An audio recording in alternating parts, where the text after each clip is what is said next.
Review of Olivia Rodrigo at Glastonbury, brimming with genius and bile. This is undoubtedly the greatest huge show of the festival. The first Glastonbury performance Olivia Rodrigo made in 2022 became somewhat of a little legend. Despite having a first album that has sold 18 million copies, the 19-year-old turned out to be more wild and off-message than you may have anticipated from a former Disney Channel star who is now a teen popper. She yelled, "We hate you.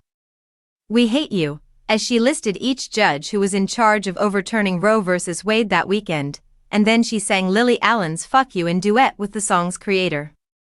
Nothing nearly as likely to cause controversy on Fox News occurs 3 years later, after releasing another enormously successful record and being promoted to the position of headliner.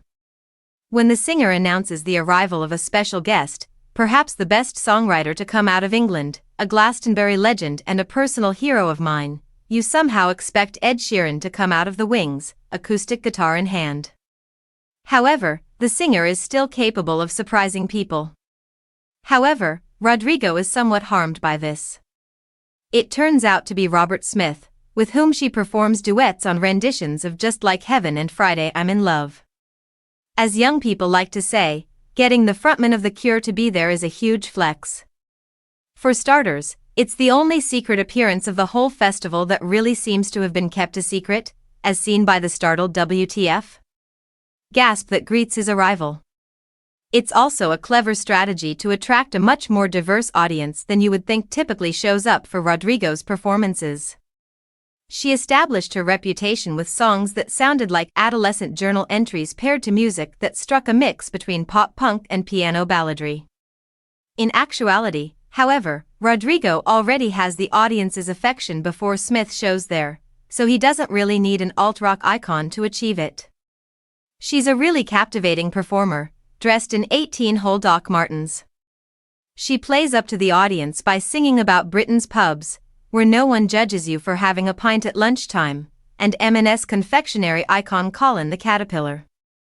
Halfway through the set, she changes into Union Jack hot pants and tells her audience to think about something or someone that really fucking pisses you off and scream in the middle of the song. The pop-punk, which sounds much heavier live than on record, and the soft rock-adjacent ballads make up her sound, which theoretically resides at two different polarities that shouldn't actually mesh together. The guitar solos are also shockingly savage. The songs are all consistently well written, though Get Him Back has a timeless snotty chorus that glam icons Chin and Chapman would have been proud to perform for Suzi Quatro. All-American Bitch is witty and incisive. Vampire's transition from somber introspection to bile-spitting theatricality is masterfully done, and their tone is always accusatory and lovelorn. The set is well balanced if the louder pieces are played live with greater urgency, allowing her backup band to show off their strength. It never lags, even if you don't consider yourself among the Rodrigo fans gathered against the front barrier. The large screens show them both fervently shouting along and seeming little perplexed when Robert Smith's turn comes.